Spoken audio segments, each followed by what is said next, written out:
அறிவுடன் மாலை நியூஸ். நிரப்பிடுக நிரப்பிடுக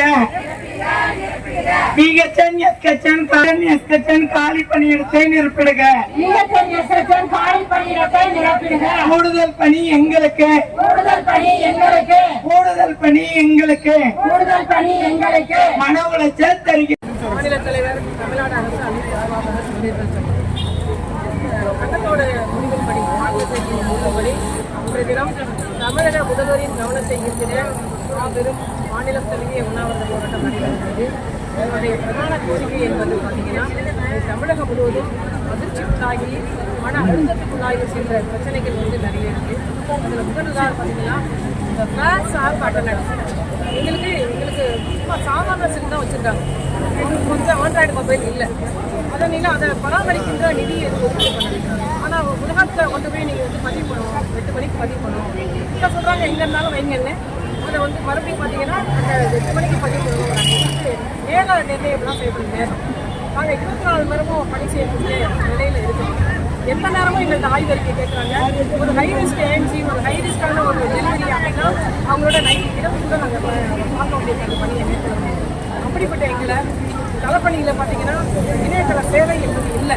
அப்படி இருந்தால் பார்த்தீங்கன்னா அட்டனன்ஸ் வைக்கலைன்னா அவங்க மேலே கம்ப்ளைண்ட் எடுப்பேன், உங்கள் மேல் நான் சம்பளத்தை பிடிப்பேன் அப்படின்னு சொல்லி இயக்குனர் பயங்கர மிரட்டாரு. இது இந்த மிரட்டல் கிளாஸ் ஆஃப் அட்டனன்ஸ் பதிவு என்பது துறையில் இல்லை. ஆனால் எங்கள்கிட்ட எந்த வசதியும் செய்து கொடுத்தா மாதிரி இந்த அட்டனன்ஸை வைக்க சொல்லி கட்டாயப்படுத்துவதும் மிரட்டுவதையும் கண்டிப்பதும் அந்த தடை செய்யணும்னு நாங்கள் கேட்டுக்கோம். அப்புறம் பார்த்தீங்கன்னா ஆன்லைன் பணி எங்களுக்கு அதிகமாக இருக்குது. நாங்கள் கிராமப்புற செல்வியர்கள் எங்களுக்கு ஒதுக்கீடு செய்யப்பட்ட பணிகள் விண்ணப்பித்து தள்ளப்படுது. இன்றைக்கு என்ன பார்த்தீங்கன்னா, தாய்சங்கள் பணி, தடுப்பூசி பணி அதெல்லாம் எங்களால் கவனிக்க முடியும். மக்களை போய் சந்திக்கிற நேரம் குறைஞ்சி போச்சு. இங்கே மகப்பேறு மரணம், சிசு மரணம்லாம் அதிகரிக்க வாய்ப்பு இருக்குது.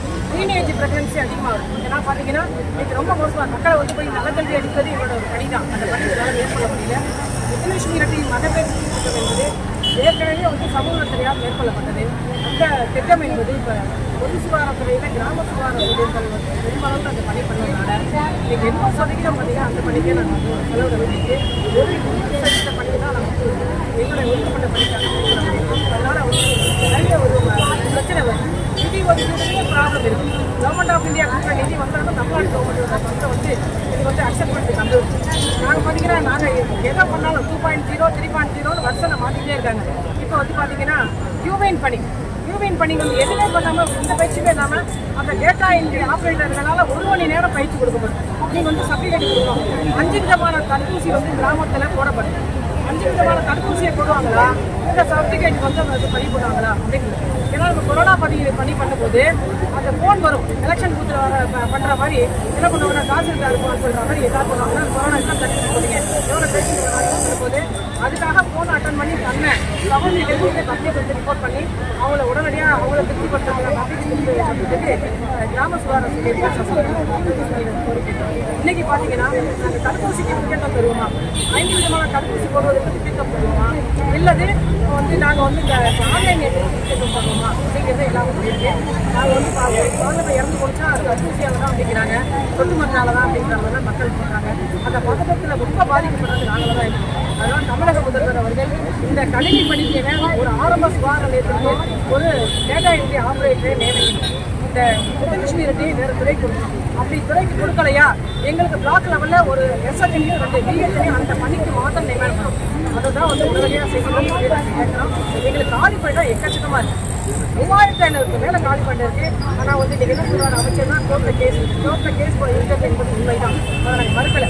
ஆனால் அதற்கு ஏதாவது ஒரு முடிவு கொண்டு வரணும். கேஸுக்குன்னு சொன்னால் எங்களுக்கு வேலைப்பட அதிகமாக இருக்குது, மக்களும் பாதிக்கப்படுறாங்க. அதனால் அதை ஏதாவது ஒரு முடிவு கொண்டு வந்து எங்கள்கிட்ட படித்தவங்க நிறைய பேர் இருக்காங்க, பயிற்சி பெற்ற சகோதரிகள் எங்கள் சகோதரிகள் அதிகமாக இருக்காங்க.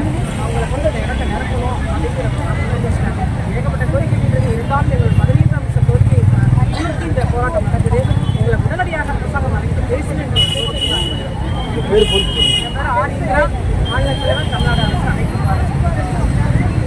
செய்திகளை சுடவும் சூடாகவும் தெரிந்து கொள்ள எங்களை சப்ஸ்கிரைப் பண்ணுங்க. அப்படியே பெல் சிம்பலை கிளிக் பண்ணிடுங்க.